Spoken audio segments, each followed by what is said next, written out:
Hello and welcome to Market Affairs. I am Neha, and in today's episode, we are unpacking a story that's making waves not just in Washington but around the world. On May 16th, Moody's, the last of the big three credit rating agencies to do so, has downgraded the United States' long standing AAA credit rating, cutting it to AA1.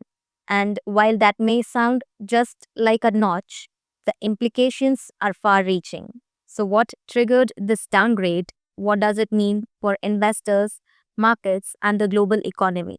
Let's break it down. So, what happened here is that Moody's has held the United States as a pristine AAA rating since 1919. That's over a century of top tier status. But on May 16th, they pulled the plug, citing two major concerns. Firstly, a rising debt. Secondly, the political dysfunctions. Let's start with the debt first. According to Moody's, the US federal debt to GDP ratio is projected to hit 134% by 2035, which is up from 98% in 2024. That's not a small jump, it's a structural risk. And why is that so? Because the cost of servicing that debt is growing rapidly, especially with interest rates at elevated levels. Now, add to that the failed tax bill in Congress, which is blocked by hardline Republicans demanding deeper spending cuts. Moody's see this as a sign that Washington's political gridlock is making it harder to address fiscal challenges through meaningful reforms. So, what happened in the markets? The downgrade came after market hours on a Friday, meaning that the full reaction hit on Monday 19th. Analysts expected and saw a spike in treasury yields. That's because investors now want more compensation to lend to a slightly riskier borrower.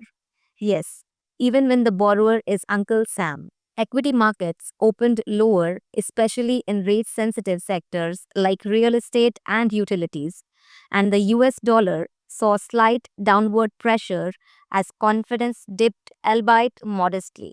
Now let's zoom out a bit.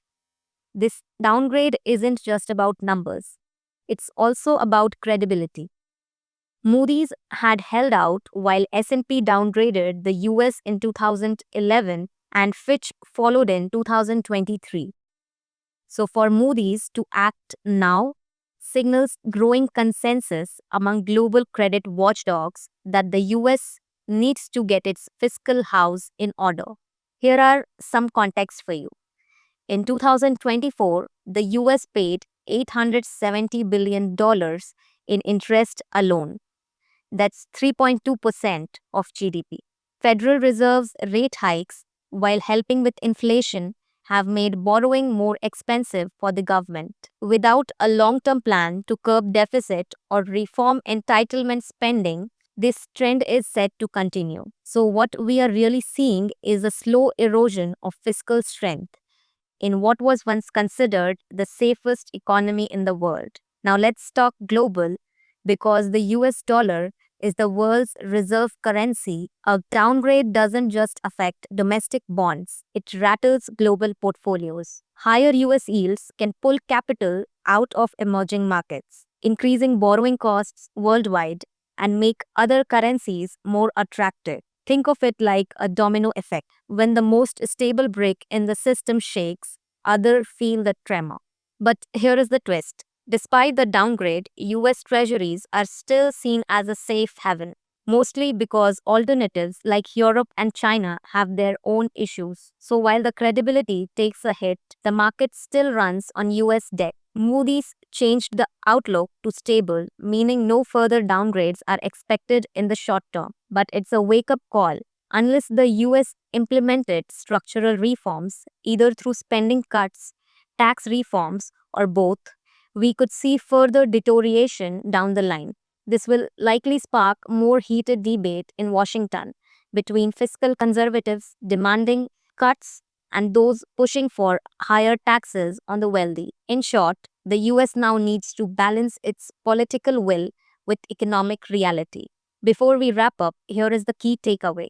Moody's downgrade doesn't mean the US is on the brink of a default, but it does signal that the world's largest economy is on an unsustainable fiscal path. And unless Washington takes action, the markets may stop giving it the benefit of the doubt. So that's it for today's episode. Thanks for tuning in. If you found the episode insightful, don't forget to like, share, and subscribe.